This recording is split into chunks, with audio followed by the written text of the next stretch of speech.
doing it.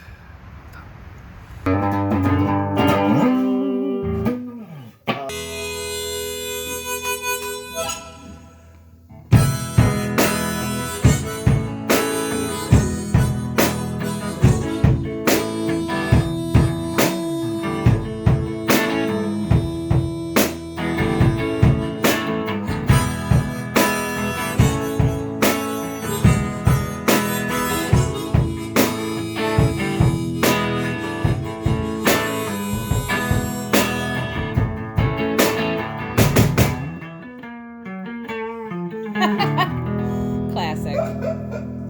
For sure. Gotta do it. Okay, let me get this off. Hello, welcome to Rig Number 4 by MG Bailey.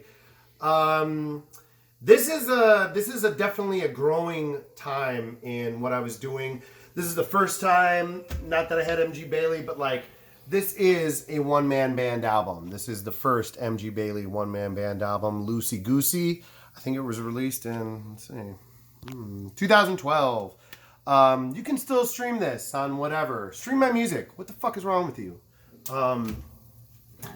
But this is another time where this came out, and me and my buddy Dan Figueroa were working on it up in the nursery, well, up in the studio, which that's the same year my first kid was born, so the studio got, dismantled, and I started working in the basement here. It was tough. There was cat pee. It smelled bad. I was cold, so cold. And there was people upstairs, and this is where I was practicing and writing for a long time.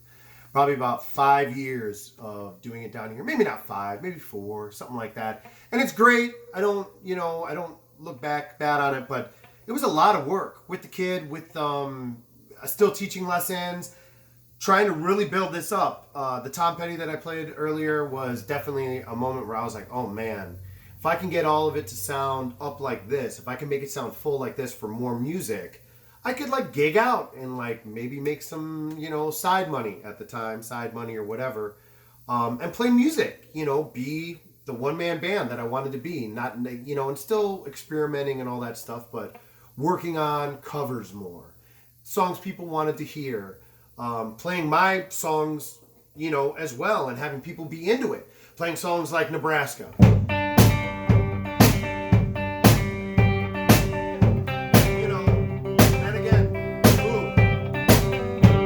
Pretty out of tune on the guitar, but to get that finger picking going with that just this beat, which turned into a lot of different songs, it just felt so good to play that and have people respond to a song I wrote, and I'd be like, moving to Nebraska, and everybody would be like, what the fuck is in Nebraska?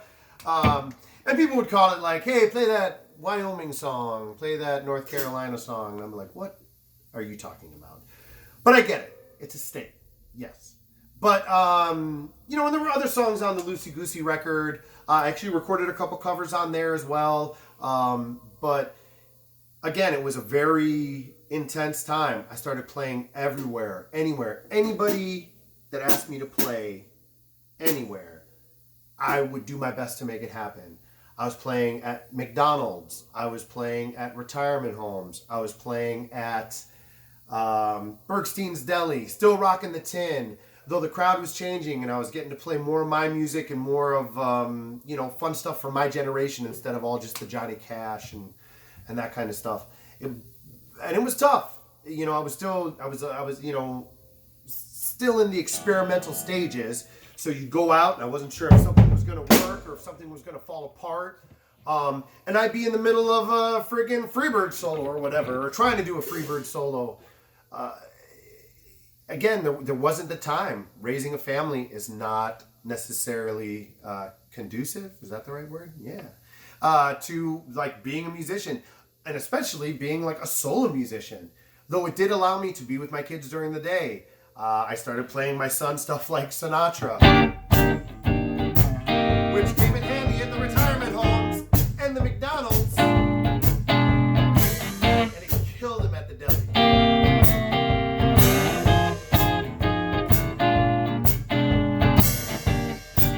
Someday I'll be a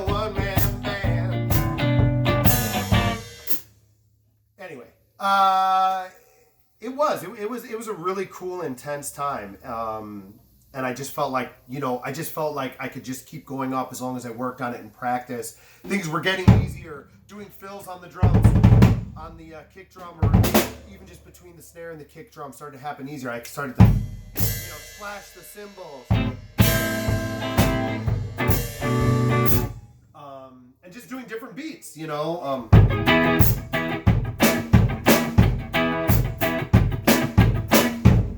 my heel, just really getting into being a one-man band and being a foot drummer. One-man band, that term kind of drives me crazy. Foot drumming drives me crazy. Sometimes I just feel like a solo performer, and this is how I choose to get it out there. But I'm totally, a one-man band. I also started hearing a lot of Mary Poppins jokes by this time, and people started calling me Bert and saying I was a chimney sweep. No. But people would talk, and then I was like, man, I used to take offense to that. I'm like, I'm sick of the Mary Poppins jokes, motherfucker. And then I realized that you're talking about Dick Van Dyke, one of the most famous Caucasian performers of all time.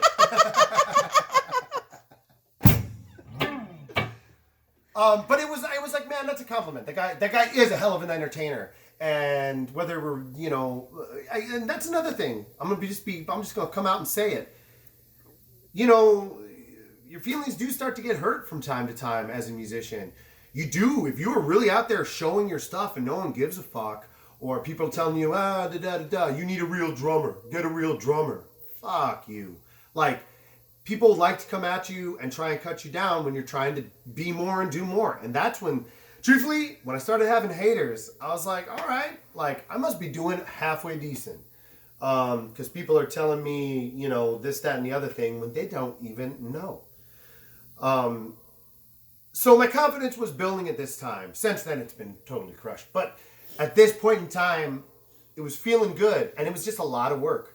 No sleep, children, music, writing, you know what I mean? Walking the dog, cleaning the house, all that suburban shit, man. I was living it and trying to make the most out of it. But I mean, it's a time. It's a time I can look back on fondly and think this is a time I remember when I wanted to work. This is a time when I was hungry. And when I think back on this time, it makes me starving. So that's rig number 4 or whatever. The record is Loosey Goosey. You can still listen to it on Apple Music, Spotify, I don't know, YouTube, whatever you cheap motherfuckers like to do. And I'll see you next time. Next time we're going to go into some auxiliary one-man band. Ugh, that word again. Auxiliary solo musician, composer, genius. Shits. See you then. See you next time.